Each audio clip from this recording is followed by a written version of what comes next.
রমজান আলী ছিল এক গরিব কৃষক। গ্রামের এক প্রান্তে মাটির ঘরে তার সংসার, স্ত্রী জাহানারা আর একমাত্র মেয়ে রুবি। সারাদিন অন্যের জমিতে কাজ করে যা পেত তাই দিয়েই কোনোভাবে সংসার চলত। তবুও রমজান কখনো অভিযোগ করত না। সকালে মাঠে যেত মুখে হাসি নিয়ে, আর সন্ধ্যায় ফিরত ক্লান্ত হলেও তৃপ্ত মনে। কারণ সে জানত সৎ পথে উপার্জনই আসল সুখ। একদিন প্রচণ্ড ঝড় বৃষ্টিতে গ্রামের অনেক ঘরবাড়ি ভেঙে যায়। রমজানের সেই ছোট মাটির ঘরটিও ভেঙে পড়ে।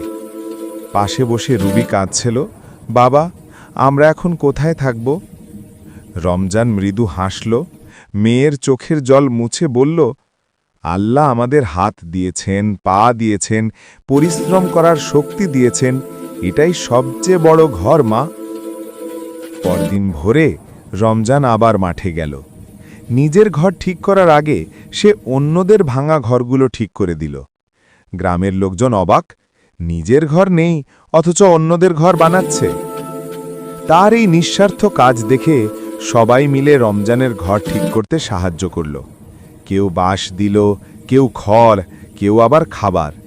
কয়েকদিনের মধ্যেই রমজানের নতুন ঘর তৈরি হলো, ভালোবাসা আর কৃতজ্ঞতায় ভরা এক ঘর।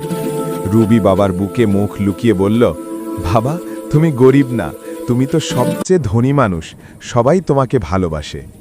রমজান মুচকি হেসে বলল, যে মানুষের মনে শান্তি আছে সেও ধনী মা।